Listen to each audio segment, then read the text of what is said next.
Eh, Mm. Les contaba que yo estaba leyendo, por las dudas, ponga en silencio los micrófonos. Yo estaba leyendo este libro de John Garner que se llama Para ser novelista, ¿sí? Es el típico libro de un escritor con experiencia que va dando sus tips sobre la escritura.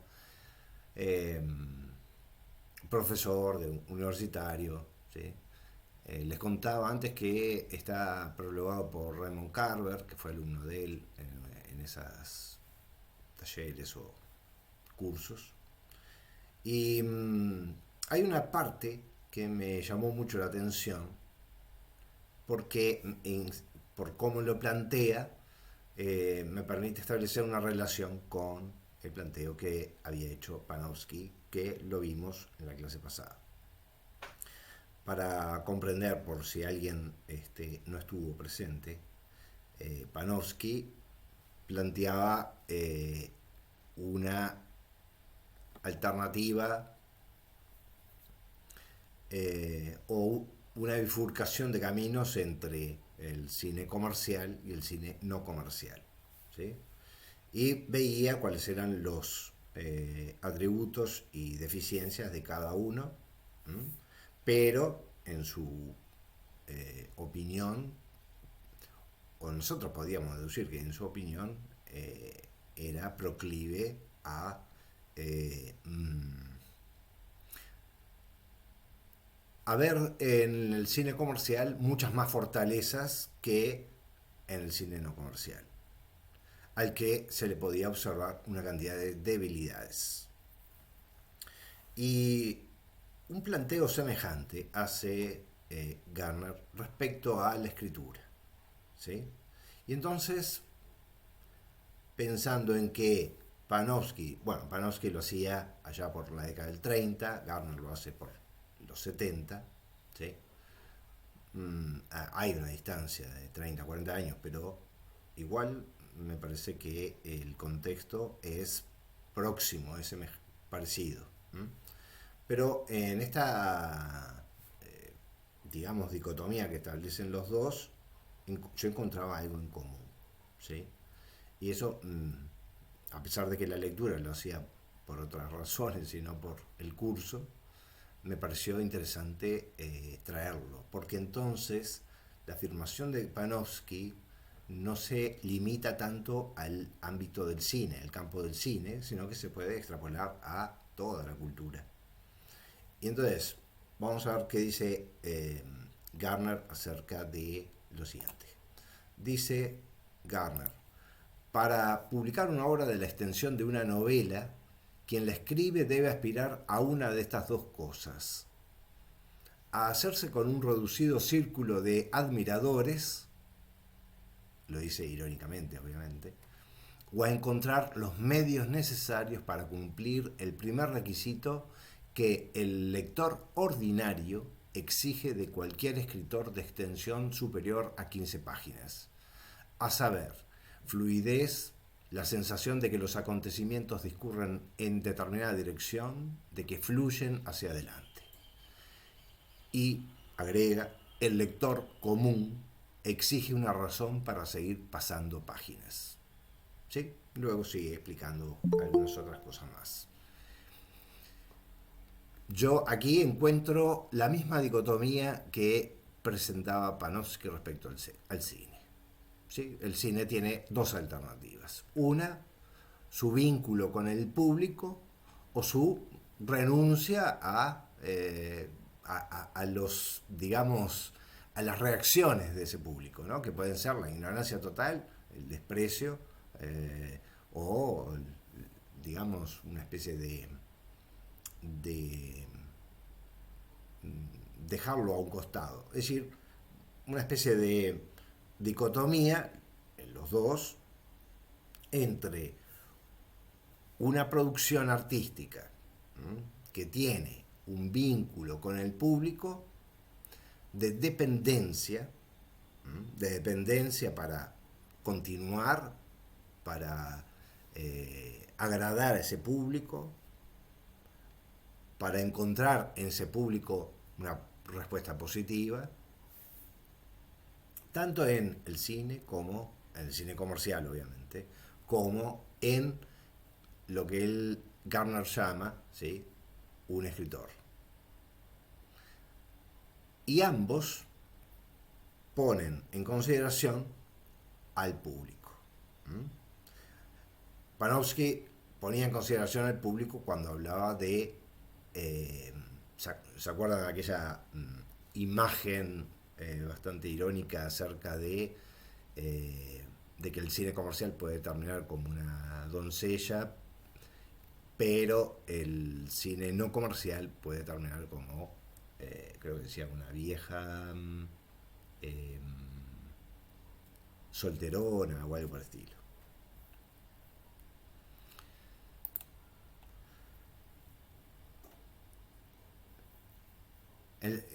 Panofsky se refiere al cine comercial como un fenómeno, digamos, casi propio del cine por las circunstancias y las condiciones en las que ha surgido. ¿Sí? Y entonces el cine no el cine comercial, ¿sí?, se enfrenta a desafíos respecto a un público que el cine no comercial no tiene en consideración. Las pretensiones artísticas del cine no comercial le llevan a, digamos, a no tener en cuenta, ¿sí?, la demanda o la no demanda del público. En cambio, el cine comercial siempre tiene en cuenta esa demanda, quién será el consumidor de ese cine, ¿no? Entonces yo escribía lo siguiente, una reflexión que me surgía a partir de acá, estableciendo una relación entre lo que dice Gardner respecto a la escritura, los escritores y su relación con el público, con el planteo que había hecho Panofsky. Como Panofsky, escribía yo, establece una dicotomía entre expertos, seguidores o admiradores, por un lado, y un lector ordinario, ¿sí?, ese es el término que usa Gardner, un lector ordinario que exige de cualquier escrito fluidez, sensación de los acontecimientos que discurran en determinada dirección, de que fluyan, etc. Y después agrega, el lector común exige una razón para seguir pasando páginas. Entonces ahí surgía el concepto de lector ordinario o lector común. Escribía yo, es la dicotomía entre cine comercial y no comercial, como lo había planteado Panofsky, donde el público ordinario es un concepto un poco enigmático. Obviamente que Gardner no le interesa definir cuál es el público ordinario o el público común, ¿sí?, sino definir qué es la escritura, ¿sí? Y ese aspecto más bien sociológico de la sociología cultural se lo dejaría a esos científicos, ¿no?, a esos investigadores. Pero obviamente es un concepto que queda boyando, queda en el aire. Es el público ordinario o el lector común, son, tanto para Panofsky en el cine comercial, el objeto de, digamos, destinatario de ese cine, como para Gardner, digamos, esos lectores comunes, esos lectores ordinarios son el objeto al que se dirige la literatura. Pero ninguno precisa eso, ninguno lo define, ninguno de los dos. Y entonces yo también anotaba esta idea. ¿Será el lector ordinario, para Panofsky, el espectador común, un ser natural tipo rusoniano, es decir, presocial, o es el producto adecuado de una sociedad de consumo, más parecido al ser unidimensional de Marcuse que a un promedio biológico. ¿Entienden? Es decir, será ese lector ordinario o ese espectador común, ¿m? Al que aluden Gardner o Panofsky. Algo así como una especie de humano eh, indeterminado, indefinido. Pensé, y acá yo pensaba, ¿no? El lector ordinario del siglo XIX, el lector común. No había espectador de cine en el siglo XIX, pero bueno, pensemos en el lector ordinario, el lector común del siglo XIX. ¿Era el mismo lector ordinario común del siglo XX, del siglo XXI? ¿Acaso no era un burgués que había accedido a una cierta educación en ese momento? Me parece que el lector ordinario actual es tan definible como aquel del siglo XIX. El espectador del cine comercial es tan definible como el de principios del siglo XX. ¿Sí? Es decir, que por aquí me parece que está apareciendo un pequeño error en los planteos acerca de eh, por qué el cine comercial obtiene su éxito si no es porque ha formado a su público a, digamos, instancia de sus propios intereses. No es que el cine se adapta al público, sino también que el público ese, al que recibe ese cine, es adaptado a ese cine, al cine comercial. Y no pensemos en un público indeterminado, indefinido, sino que pensemos en uno concreto, ¿sí? El que ha dado la sociedad de consumo, la sociedad de los más media, de los medios de comunicación masivos, ¿no? El de la sociedad de consumo, sin lugar a dudas. Y no en un público abstracto. ¿No? Pensemos en eso cuando nosotros planteamos la crítica. ¿Sí? La crítica sobre la obra es una crítica desde un determinado sitio, un determinado lugar. ¿No? Y establecemos una relación con el cine, o con lo que sea, ¿sí? Pero no establecemos la relación entre ese cine y el público concreto al que está destinado. Capaz que se los resumo así nomás, como dice este crítico argentino. Se lo resumo así nomás. Pienso que el planteo de Panofsky respecto a lo fructífero del cine comercial y casi lo frustrante del cine alternativo, del cine no comercial,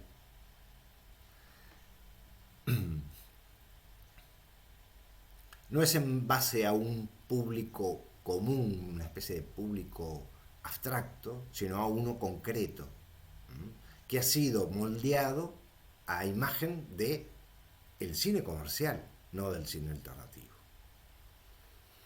Y en gran medida creo que el planteo de Gardner sobre el escritor que se dirige a ese público ordinario, público común, lector común, como lo define él, ¿sí? En lugar de ese grupo de, él le llama admiradores, podríamos también agrandar un poco esa definición. Se refiere a una especie de público de admiradores en el sentido de públicos afines a la estética que está planteando el otro escritor.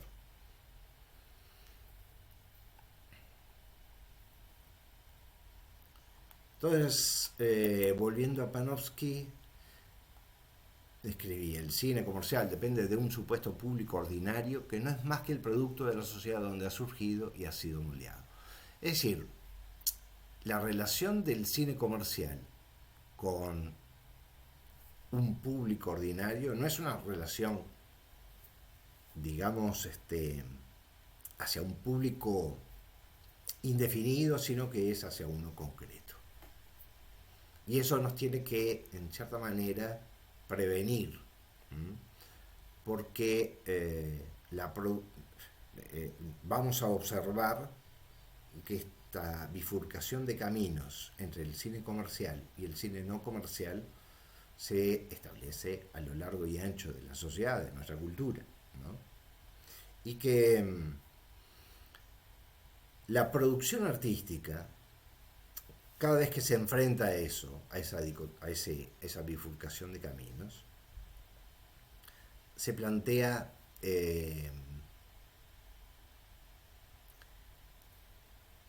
o moldear el público, modificarlo, eh, sacarlo del lugar de, digamos, de nacimiento, de formación, ¿sí? Para establecer una especie de heterogeneidad posible. Es decir, tratar de que ese público no sea tan homogéneo como es la producción del cine comercial, ¿no? Ese es un intento desde el arte, desde el cine no comercial, desde el cine alternativo.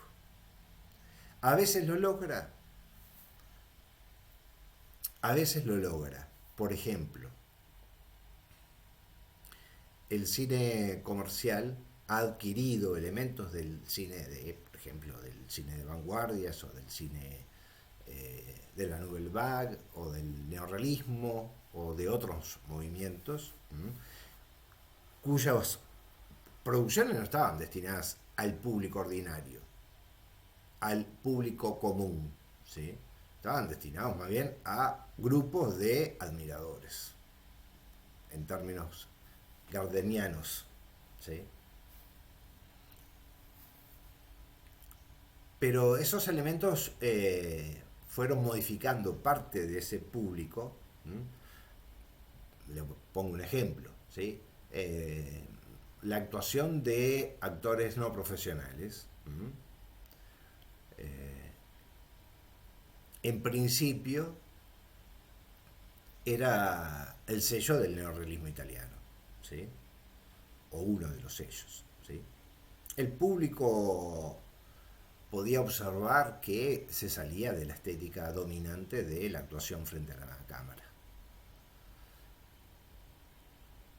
Hoy en día el cine tiene ejemplos de actuaciones no profesionales y el público puede encontrar en esas actuaciones algo que se sale del cliché del Star System norteamericano, pero que lo puede, digamos, aprobar, puede aceptar.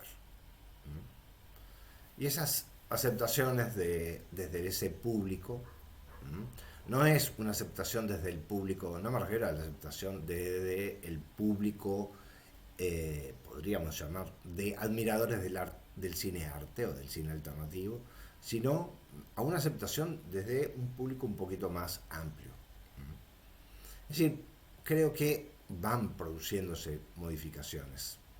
Ahora, el tema siempre va a terminar siendo la bifurcación de caminos. Siempre va a estar entre una producción que puede tener un éxito comercial, ¿sí? Y que puede tener el apoyo del público dominante y va a tener, casi podríamos decir, una vida mucho más fructífera ese cine, con esa relación con ese público. pero hay ejemplos de literatura o de cine que puede modificar a los lectores o a los espectadores desde modificarlos en su condición de, de ser producto de una sociedad, ¿no? De una cultura.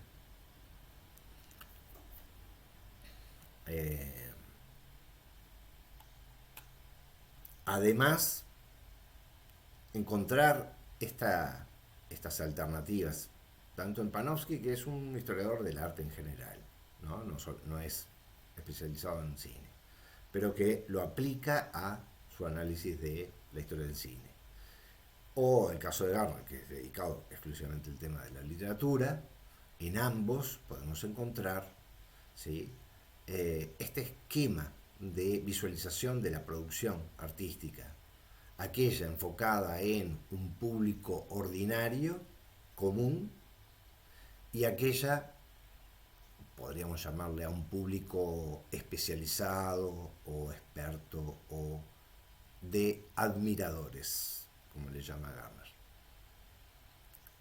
Y esa dicotomía, esa diferencia,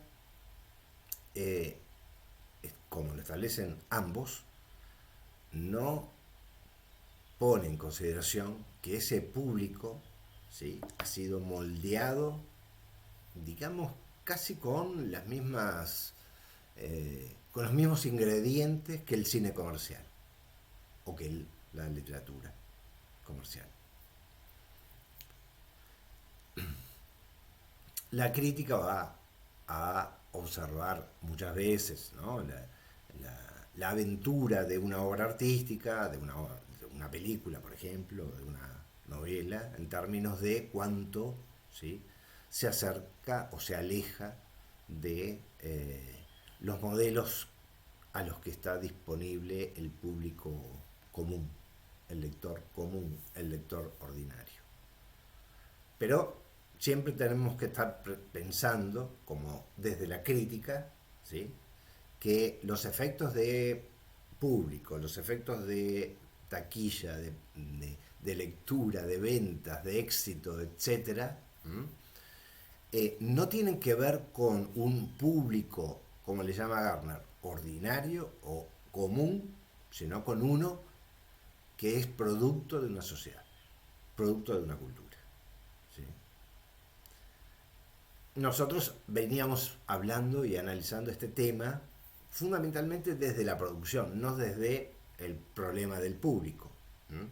Pero aquí me parece que era evidente, por lo que habla Garner, que teníamos que hablar sobre el otro lado, el público.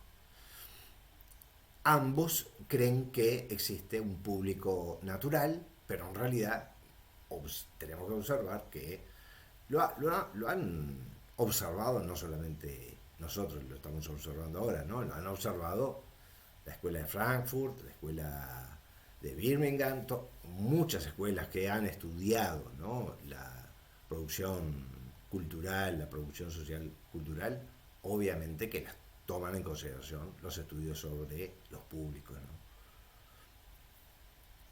Pero la crítica no. La crítica artística no toma en consideración la relación entre una producción comercial destinada a un público formado para recibir ese producto. No hay, desde la crítica artística, ¿no? Obviamente que en la sociología y en las teorías de la comunicación hay estudios sobre eso. Pero desde la crítica artística no se toma en consideración ese aspecto de por qué recibe de tal manera el público un determinado producto artístico.